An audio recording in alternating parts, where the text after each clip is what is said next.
So my second video, brought my cousin in the big truck up in North Carolina, actually, my home state. Even though I've lived in Georgia for most of my time, that's where I'm at now, is living in Georgia near Savannah. I used to live near Valdosta, but anyway, I figured if I do any of these talking videos, I can just talk to you instead of standing out in some random field with trees behind me and not actually doing anything. And Nancy is back there in the back. She's racked out. You probably can't see her. But anyway, I was looking through some videos on YouTube, and it reminded me that when I was a new trainer in the canine world, I would always recommend a book to handlers and people training their dogs, and it always seemed to be helpful, which that book's called Canine Behavior. And if you go to Canine Dynamics, one of the websites that has a lot of good canine training gear, especially for working dogs, you can find that book, and it'll help you out a ton when it comes to understanding what your dog is telling you. Like for instance, increasing, decreasing signals. Like if I were to walk up to a dog and he didn't want me to be near him, he would give an increase in signal, like raise his scruff, maybe growl. Maybe the growl gets louder as I come near it. He doesn't want to bite me, but he's saying, get away from me because I don't know you. And as you move away, that goes away, which that would be a decrease in signal. If I walk up to a dog and he's just friendly, wagging his tail, and he is perfectly fine with me coming up to him and showing all those friendly signs, those are all decreasing signals. He's saying it's okay to come in, we can become friends, and we can, intertangle between each other. That's like play drive, essentially. He's saying it's all right. Excuse me, but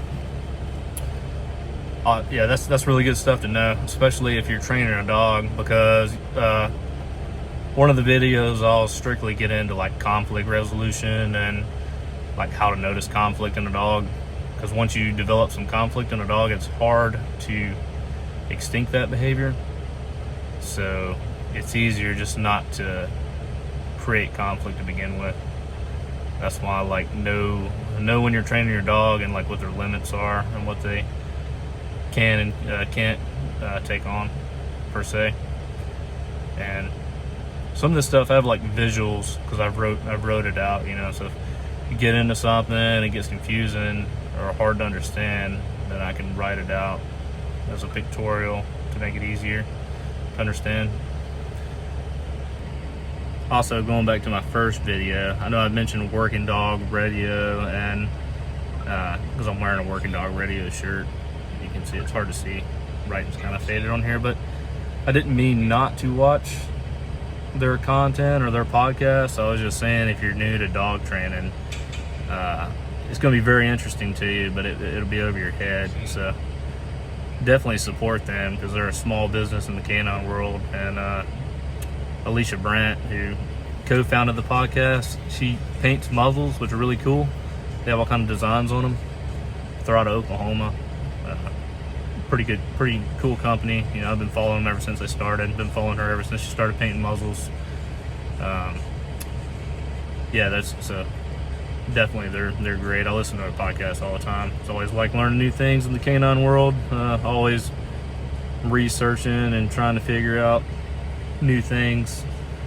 I know a lot of people in the canine world, not only from military but the civilian side, because it's always been a passion of mine. So just get that out, 2 cents there. But yeah, that's basically this video talking about canine behavior, and that pretty much applies to all dogs. They're pretty much have the same drives, and they're all relatives of the wolf, so they think similar, same drives. They view us as part of their pack when they are involved with us, so they're not thinking like we're some bad guy or something like that. They actually would rather flee more times than fight. Most dogs, it takes a lot for a dog to fight, battle a human. That's why bite work can be so tricky and stressful on a dog, and it's so much finesse in it. That's why we're not going to talk about no bite work in here or any of that. patrol type training. Just like I said, we're going to cover basic obedience and stuff. And someone wants to know about some of that stuff on the side, I can talk to you about it. But as far as this channel is concerned, just basic obedience and the basics, and learning how to train your dog. That's all. Also, you know, within the dog training realm in this channel, we're eventually going to branch off to another channel, which will introduce our business, me and my cousin's business, which is related to dog training, but on a different kind of level. We're not I don't want to give it away here, but once we open that channel, it's going to be like a completely different ordeal. So be a lot more intense, I guess you could say. So, but anyway, I'm glad you tuned in on this video. And like I said, that book, Canine Behavior, Canine Dynamics, that's a good website. Just check it out altogether. Canine Dynamics, they're another one I go to.